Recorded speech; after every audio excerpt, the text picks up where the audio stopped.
झारखंड में विधानसभा चुनाव संपन्न होते ही रुझान आने 23 नवंबर को चालू हो गया और आज की रुझान जैसे ही मतगणना शुरू हुई तो लोगों में मुस्कान आना चालू हो गया। मुस्कान हम इसलिए कर रहे हैं लोगों में आना कि कई लोगों को मैंने देखा कुछ से, तो उन लोगों का साफ तौर पे कहना है कि आज सभी प्रत्याशी जिस तरह से दम लगा किए थे चुनाव में, आज उन लोग का किस्मत खुल रहा है, क्योंकि 13 नवंबर को पहला वोटिंग था, 20 नवंबर को दूसरा वोटिंग था। जैसे कि 2 चरणों में होना था, 13 नवंबर और 20 नवंबर को। और इन लोग का ईवीएम में कैद था इनका भाग्य, जो 23 नवंबर आज खुला। और आज खुलते ही कई लोगों का चेहरा में उदासीन छाया हुआ, तो कई लोगों के चेहरा में अच्छी मुस्कुराते हुए नजर आए। ऐसे कि जैसे कि मान ले कि अभी हम झारखंड के पलामू की बात करें तो पलामू के डाल्टनगंज के विधानसभा की बात करेंगे, 76 विधानसभा डाल्टनगंज की। तो वहां से कांटे की मुकाबले थी। वहां भी कहा जा रहा था कि त्रिकोणीय मुकाबला है।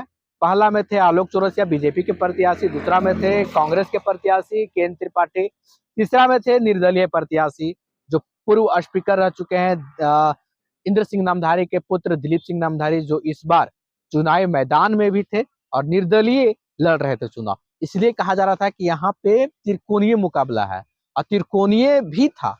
लेकिन कांटे का टक्कर रहा तो सिर्फ बीजेपी और कांग्रेस में, और कांग्रेस और बीजेपी में कांटे की टक्कर रही, जिसमें आपको बता दे आलोक चौरसिया ये फर्स्ट राउंड से ही बढ़ते चले आए, तो बढ़ोतरी बनाए हुए थे।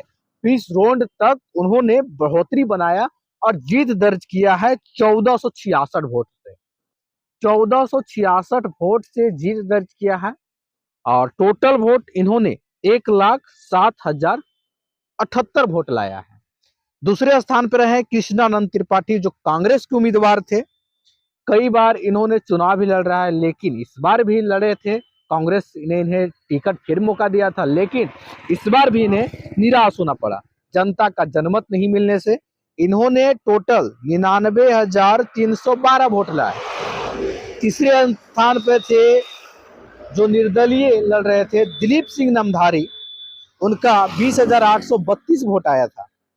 और तीसरे स्थान पे थे आजाद समाज पार्टी के अजय कुमार सिंह, उनका टोटल वोट आया था 13,343। और 5वें नंबर पे थे रुचिर कुमार तिवारी, जो कम्युनिस्ट पार्टी से चुनाव लड़ रहे थे, उनका 4,825 वोट आया था। और वहीं बात करें तो यहाँ की डाल्टनगंज विधानसभा की बात करें तो वहां पे डायरेक्ट कहा जा रहा था कि इस बार जो चुनावी माहौल है काफी दिलचस्प रहने वाली है। झारखंड में जिस तरह से चुनाव का माहौल था, उसी तरह पलामू की बात करें तो पलामू में भी चुनाव दिलचस्प थी।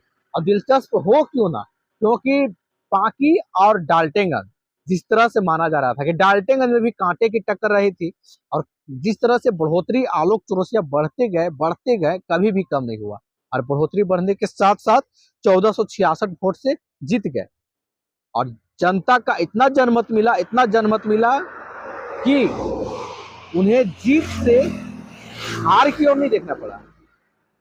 आलोक कुमार चौरसिया इस बार हैट्रिक भी मार चुके हैं डाल्टनगंज विधानसभा से, और बीजेपी के 2 बार उनको टिकट मिला बीजेपी से, लेकिन इस बार हैट्रिक मारे हैं। बात करें तो वहां से आलोक कुमार चौरसिया इस बार फिर से हैट्रिक मार दिए हैं।